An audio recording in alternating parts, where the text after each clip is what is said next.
Hello and welcome to another episode of Back to Britpop. It's me, Chris. On this episode, I'm delighted to be joined by Danny McNamara of Embrace, one of my all-time favourite bands from the 90s and the noughties.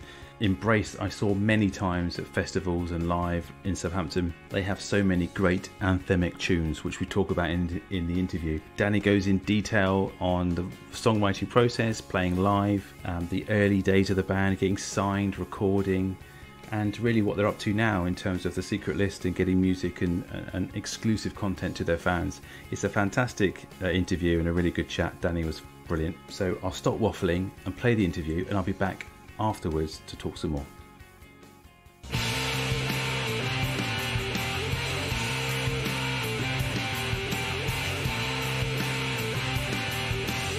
Welcome to the podcast, Danny McNamara. How are you? I'm very good. How are you? Yeah, I'm very good as well. Yeah, excited to talk about Embrace, old and new. As I said, just off the mic, Embrace were like a major part of my early 20s, late teens in terms of just songwriting, anthemic tunes and just festivals and things. It's just like a major staple. So it's amazing to speak to you. So thanks ever so much for coming on, Danny. It's my pleasure. How have you been getting on? I mean, this has been the question I always ask the guests on the podcast is, you know, this has been probably, you know, one of the worst years in history, but what's your experience of sort of the lockdown and things been?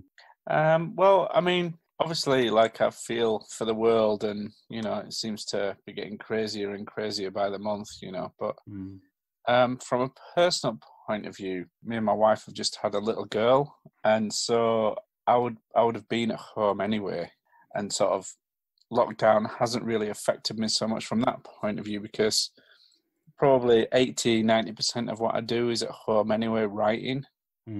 So obviously the gigs have been affected, and our income has been affected, and loads of my friends you know, have been really badly affected, in our road crew and people like that, which you know, I really feel for them, and it's really bad.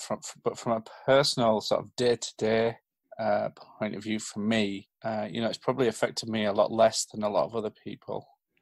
Yeah, there doesn't seem to be any kind of light at the end of the tunnel in terms of, you know, what we're going to do even when we get out of it next year, even if that is a possibility, and how, you know, you mentioned road crews and venues and how on earth things are going to get back to some sort of normality in terms of live music. I'm like Barack Obama. I'm cautiously optimistic. Things Positive. go up and down, and the loonies control the asylum. But you know, we're on a curve that's going in the right direction, I feel, if you zoom out far enough. You know. Yeah, it's a good way of looking at it. Really, you have to be positive, otherwise it will be a very doom and gloomy kind of world. Let's have everything crossed that, you know, at some point I'll be going to see the bands that I love live again. I really miss playing live. We were fortunate enough to be one of the very last bands to play just before lockdown, and so that gig in Leeds that we did was really memorable. Everybody knew that they weren't going to be free for a long time, and so it's kind of a big party. And hopefully, when we come out of lockdown, when it's safe again, there'll be that same atmosphere will be back again, because everybody will be so relieved. You know, we'll all want to get back and have a good time again and just be together, because that's what human beings are all about. Let's go back to Embrace the early days. You formed the band with your brother in sort of 1990. So yeah. with you and Richard, what was kind of the music playing in your household when you were younger, and what got you into music as well? So really early on, it was bands like U2 and Echo and the Bunnymen, the House of Love, Ride, PJ Harvey, REM, The Smiths, basically sort of all the guitar bands that were in NME as well. NME Melody Maker Sounds, I used to get them every week and read them religiously. And, you know, bands like the Pixies, at Stone Roses, you know, just basically following that lineage through, you know, bands like Suede, and then Oasis, and then Gomez. And we were part of that, you know. It was like we came along, and then Gomez came along, and then after that, I guess there was like the Strokes were the next big one, and then probably the Arctic Monkeys maybe, you know. So yeah, I sucker for guys with guitars, really, mainly. Although, you know, PJ Harvey obviously is a woman with a guitar. Guitars, I guess, the main thing. So in terms of writing then, I mean, when did you think you had like lyrics or you were able to find stuff to say in terms of songwriting? Well, I wrote a song called Retread, and I was just sort of singing it in my bedroom, and me and Richard used to pass tapes to each other, and I gave him a tape with a different song on the other side of the cassette, and he put the cassette in the wrong way around and just heard me sort of singing on my own. And he came running upstairs and he said, "What's this?" And I was like, "Oh, that's nothing. That's just me sort of singing on my own. It's not an Embrace song." And he said, "No, it's brilliant, though. I love it." And I was like, "Well, it doesn't really sound like us." And he said, "Well, what do we sound like? At the moment, we just sound like a mix of our influences, which were like, Joy Division, Echo and the Bunnymen, The Cure, U2, all that sort of stuff. Whereas this sounds like us. It doesn't sound like anyone else at all." I was like, "Oh, okay." And he must have been really determined to sort of get it in the set because he worked really hard to get this really cool guitar part for it. And then when we did it in the studio, it was like, right, yeah. It made all the other songs look really not very good. So I sort of scrapped everything else. And that's, I guess, the beginning of Embrace. We started putting together songs around Retread, and the set list grew and grew and grew from there. What kind of your first sort of outings live? What were they like? How old would you been actually when you did sort of your first gigs? The first ever gigs, Richard sort of started the band. Mike joined when Rick was 18, so I'd have been 20. So the first sort of early gigs, I was sort of between being sort of 20, and we didn't get signed until I was 26. So those early gigs were sort of early 20s. I was in my early 20s. And we didn't play that much live. Like a lot of bands sort of do a gig every week or, try and get out there as much as possible. And we didn't think that was important. We thought the songs were really important. So we just forgot about playing live and just constantly rehearsed and wrote new stuff every week. And the classic thing would be each week we'd write a song that was so good we'd scrap the rest of the set and start again. So my mate, I'd be saying like, "How many songs have you got?" And I'd say like, "We've got 3." And he's like, "We had like 11 last week." And I was like, "Yeah, we wrote another, and it just 7 of them look rubbish now, so we've scrapped them." So it's constantly a sort of case of evolving like that. And so we didn't do that many gigs, but when we did do gigs, we were really good actually. I mean, before we even had any before we'd written Retread, we had like a really big local following. We'd get like 100 or 150 people crammed into these small venues, which for a local band is really good, and they'd come from all over to see us, and we were quite a spectacle, really sort of pretty intense, and in a lot of ways as good live as we've ever been. The songs maybe weren't as good, and we weren't as good technically, but I think there was a real buzz about us really early on. So with regards to sort of playing live and the stage presence aspect of it, what other bands were you kind of conscious of, or were you like, did you have any kind of peers or influences in terms of your stage presence? For me, it was always Ian McCulloch, Ian Curtis from Joy Division, Michael Stipe.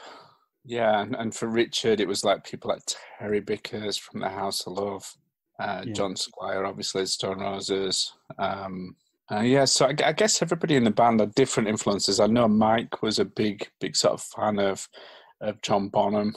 Yeah. And then Steve, later when Steve joined, Steve likes everything from like the Stranglers. He likes a lot of punk stuff.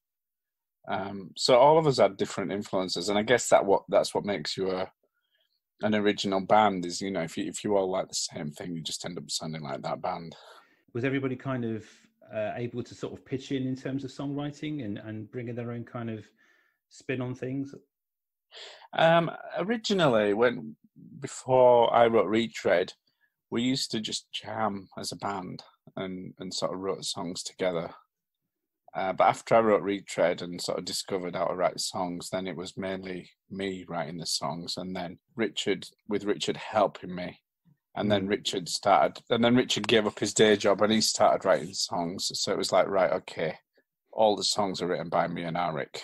And And that sort of lasted right through until more recently on the Out of Nothing album, when we started returning to doing jams again with youth, the producer sort of conducting us a little bit. And on this new day where the majority of that was jams with the band, but I was still writing all the melodies and lyrics and stuff.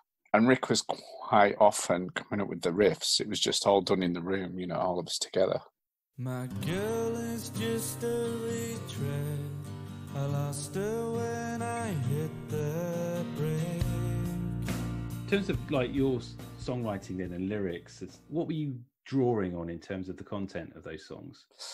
It's mainly usually like heartbreak and you know, the sort of stuff that really is hard to put into words. Yeah. I tend to get gravitated towards that, the stuff that is hard to talk about in conversation is sort of left unsaid. And I think that's where it's like there's an itch there that you can't scratch in any other way. And writing lyrics can be really cathartic. You know, it sort of helps you to get down in some form, even if it's just like, even if it's a melody and the words don't really make any sense. Sometimes you can really feel something. You know, I can quite often listen to singers who aren't even singing in English and still be really moved by, you know, the melody or, you know, the tone and stuff. So it's a much more visceral form of communicating. It's really instinctive, and I really like that. And I know when I've got something, you know, I know I can sit there with a guitar for days and nothing sounds great, and then suddenly you get something and it's like, just makes everything, just makes you feel worthwhile, like you've got a purpose, like there's a reason you're here, which is the most amazing feeling, and it never gets old, you know. I remember I wrote a song called The Love It Takes, and I got the chorus. It was just saying, I give everything I own for what it takes. And as I got that, I started like the hairs on the back of my neck went, and tears started pouring down my face, and it was a really sort of cathartic moment, a sort of realization. You know, when you get that, it's like then you build the song around that feeling, you know? Yeah, I think initially when you're starting to put something together and you have the melody and you're strumming on an acoustic, which is the way I used to write, and then you would just be singing anything that came to your head, but that golden kind of lyric that kind of then would just, everything would fall out of that. It was almost like, you know, opening a zip bag, and you just needed that one line to sort of just let everything out, and everything just seemed to come together. It's a great feeling. It's like you say, it's cathartic, and it's just great for the soul, isn't it? Yeah, but it doesn't last very long. Like you feel great for maybe an hour or so, and then it's back to the, you know, you got to write another now, you know. I stretched over to reach you. Did you put yourself under a lot of stress in terms of, you know, writing? Yeah, I mean, in the beginning, we told everyone in the world that we were going to be the best band in the world. You know, we said, like, we're going to be like the Beatles would have been if instead of arguing with the Beach Boys, they just allowed Brian Wilson to join, you know. And it's like, you know, but not only that, with a sort of Sly and the Family Stone sort of funky edge as well. And, like, it's like there's no limit to our ambition, and there never has been. You know, I've always wanted to sort of create something that's much more special than I could ever be as a person, and that's always been what's driven me. And you know, I think we've done it a handful of times. You know, we've achieved something that's far greater than we ever had the right to believe. You know, and I think some of that is just down to dogged determination and blind faith and ignorance. And I think, you know, when you're a young band, you need a bit of that, because the rest of the world all thinks you're a joke. You know, until you get some success, it's like, yeah, you're a dreamer with your head in the clouds, and then suddenly you get a record deal and your record's in the charts, and suddenly you're a genius. You know, it's like still the same guy, still the same, you know, still trying to create something special is always the thing. And yeah, you compete against yourself, but you also compete against the best. And I always remember, like, before we got a record deal, I would stick "I Am the Resurrection" on by the Stone Roses and just think, oh my God, I'm never going to be able to do that. Yeah. And I don't know that we ever have, but I think in a song like "All You Good Good People," we've sort of done our take on that big, sort of bliss out epic number,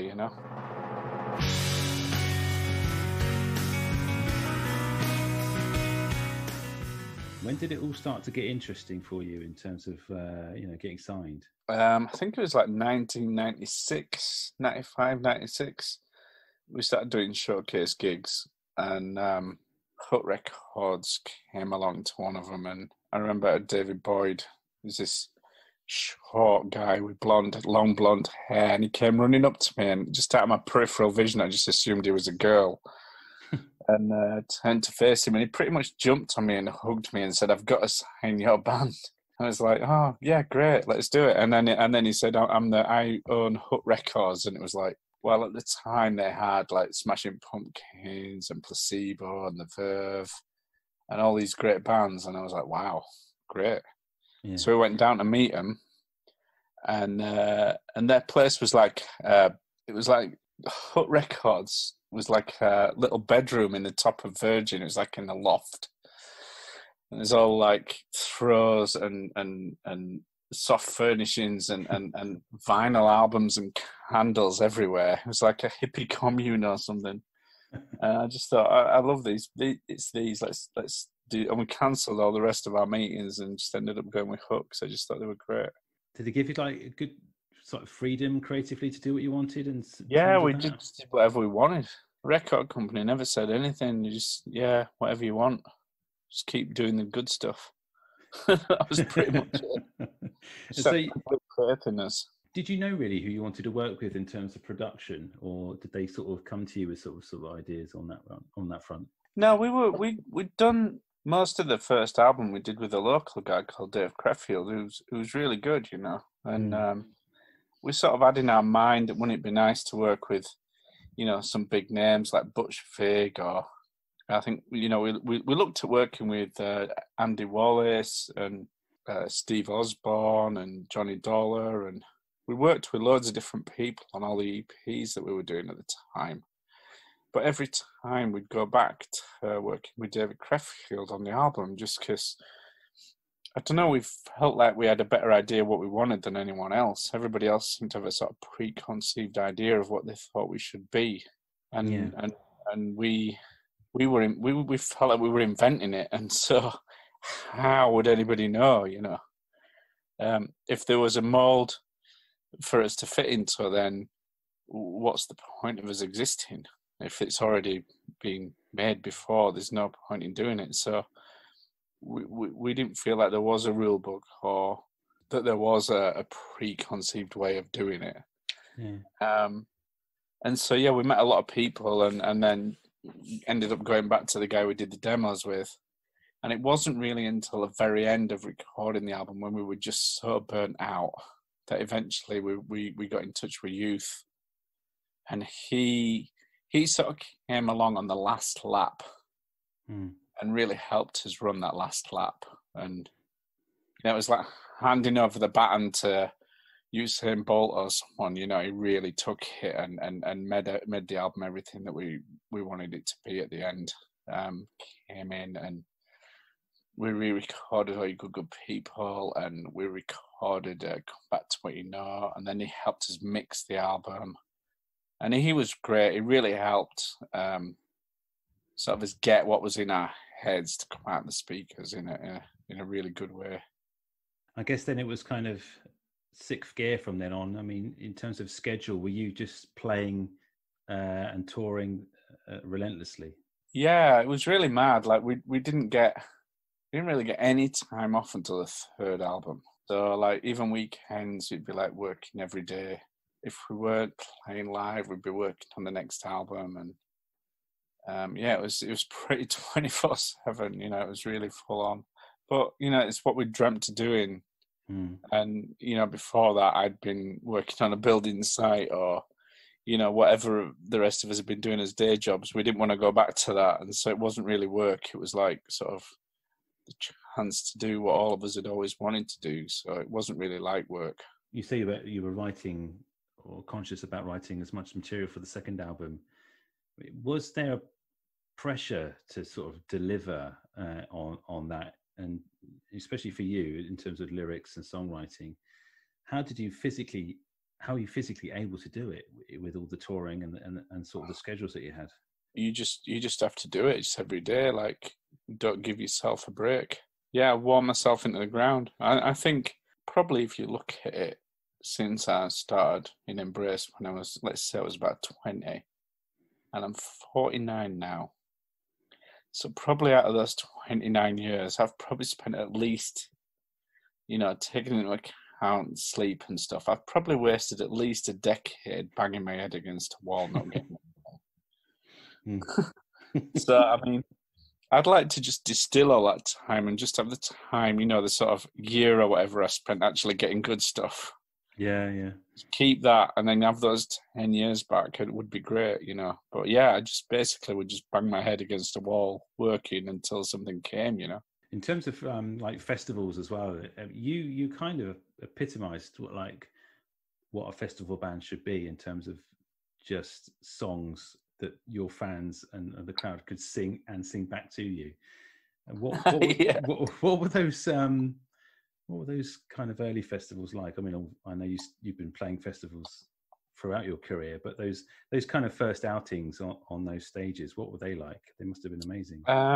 It was really exciting. We'd go on, and there'd generally be a really big applause because of the amount of hype that there was around the band. But then when we went off, the applause was much, much bigger. It was like, really felt like we were converting people as we went, I think that's where the band, one of the real strengths of the band is playing live. And I think it always has been, there's a real atmosphere when we play. And it's as much about the audience as it is about the band, but it gets pretty magical. Most nights are magical, and that's pretty rare. I go see a lot of other bands and even bands I really love, and it doesn't feel the same, And was it a conscious decision for all of you just to put 100% into every performance? For many bands, getting signed, that is the ultimate goal, playing live, growing an audience and things and doing their passion for a living. But you do see the complacency sometimes with regards to, maybe a venue doesn't sell out and you can see sometimes that they're not quite there in the room. Yeah, I don't know. I mean, it's kind of like a northern work ethic or something, maybe. Yeah.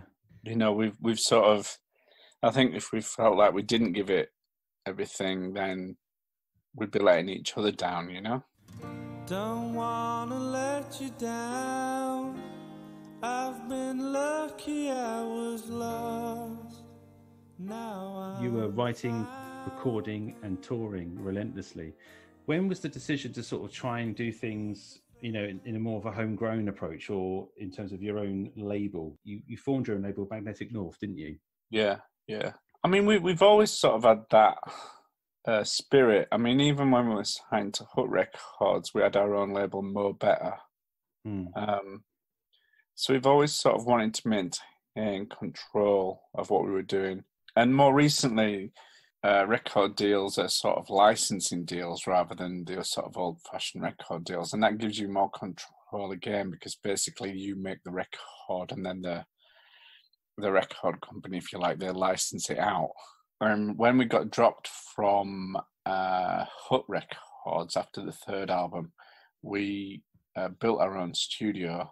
And so we were then able to record our own stuff without having to go and hire big expensive studios and producers and stuff. And while, then we went on to make the fourth album, which cost an absolute fortune and was our biggest ever album. Just went double platinum, and it was the biggest record we ever made. And then went on to have another number one album. After that, we had a big break. We were away for, I think, we were away as a band for about 3 years, and then the album took about another 3 years to write and record. So And we did that all in Richard's studio. And that was when, it became much more of a sort of DIY ethic. Just because how Richard has become a really good producer now. He learnt a lot from youth, but also all the other great people that we've worked with over the years. And, Rich now is as good as any of them, I think. I guess you're able to just come and go as you please. You're either, do you all live near each other, or is it near the studio, or is it sort of... We do now, yeah. I used to live in London, but I've moved back up north more recently. So, yeah, we do all live fairly near to each other now. And, the last album, Love is a Basic Need, the last studio album, we were able to record it all at Rick's, and it was just a case of following the good ideas and following the inspiration. And I think that the album really benefits from that, because it's really natural and instinctive, and I'm really proud of that album, So it leads on to the secret list in a way, really, in terms of how you're looking at releasing your music now. That was it was born out of the fact that we couldn't play live anymore. And we have this enormous archive of Embrace stuff dating back to even before we got a record deal. So those early gigs that I mentioned where, Rick was 18 and I was 20, and, we had quite a big live following. Those early gigs there on there, all the way through to, the new album, that the recording sessions for that will be on there. And there's loads of films that we've been making, sort of documenting the last 30 years essentially of the band. And we release new tracks every month. We get 3 new tracks each month. And most of them are from the archive. They're like pieces of music that I couldn't get lyrics for, that I might have worked on for the Goodwill Out or for Out of Nothing, but I couldn't get the right words or whatever. Or just finished songs that didn't fit for whatever reason. And the fans are really loving it, it's gone really well, and everyone seems to think it's great. So I think we'll keep doing it for a while. You can subscribe, you go on Patreon and type in Embrace the Secret List and you'll find it, and it's really good. Like we're doing stuff pretty much every day on there, whether it's a blog or a bunch of photos or a film that we've put together from the second album or whatever. It's something new coming out, every week. Out of Nothing and This New Day have currently you've remastered, and there's also, in terms of like the vinyl resurgence, I know it's kind of that's already been and gone, but still people are buying a lot of vinyl. It's an amazing platform to get people to hear the music in a completely different way. I mean, like 16 years after Out of Nothing came out, last week the vinyl album almost got into the top 10. It went to number 11 in the charts, so that's pretty amazing after so long, without any big marketing campaign or even a single or anything. To be getting back up there again after all this time is really good. Have you found you've sort of feel like you've acquired a new fan base through this sort of activity? Well, it is growing. I mean, the latest gigs that we did are some of the biggest that we've ever done. Last year we played at the Peace Hall, which is much bigger than we ever played when we first released Out of Nothing. I think back then we did the Civic in Halifax, which is about a third of the size of the Peace Hall. So, and then the last gigs that we did Leeds Arena and Manchester Warehouse and Ali Pali 2 nights in London. So I mean it's just been we're just getting bigger and bigger all the time. It's great, isn't it? And considering everything that you would think that the record industry in some ways it seems to have changed so much and unrecognizable even from the 90s, and the fact that there is still bands like yourselves, the back catalogue and the new material as well is just so strong that it can still deliver, and people just come again and again. It must be so rewarding for you. Well, that's the crucial thing for me, is that the new stuff is as good as the old stuff. And Yeah. when we're working on an album, we're mindful of the legacy, and we don't want to be one of those bands that goes off the boil and doesn't know when to hit. And I think on the new albums, songs like All That Remains and Never are as good as anything off the albums before, and Refugees, and Thief on My Island are as good as anything off the first album. And I mean, when we do a set, it genuinely does. It is a balance of all the records from the whole of our sort of 20 odd years as a band, and there's never a moment.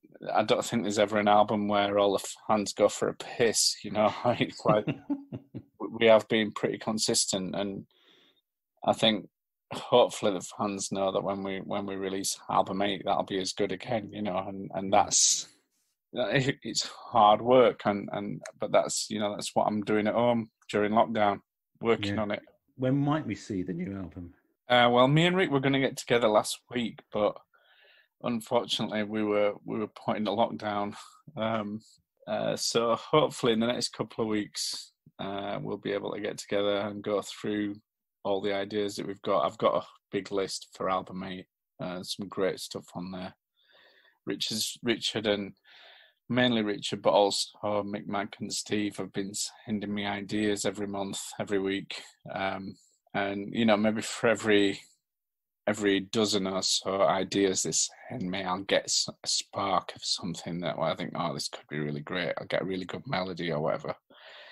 And now I've got a good list for the next album and stuff that I think is really great. So, excellent. Yeah, it's pretty exciting. Hopefully we'll get recording it beginning of next year with any luck.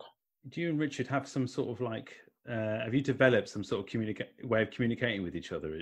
Because obviously you're brothers and you've been working together for so long in terms of the music. What's the relationship between you two like when it comes to that sort of environment?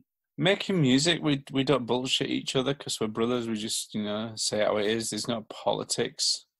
We don't mix shit sandwiches for each other, where we try and bury bad news in the middle of a load of good news, so we quite, when you're working creatively with people, sometimes you have to give them an ego massage before you tell them the bad news, So, like, I really like this song, but, whereas with me and Rick, it's just like, nah, not feeling it, It's dead simple. It's really 3 brain cell.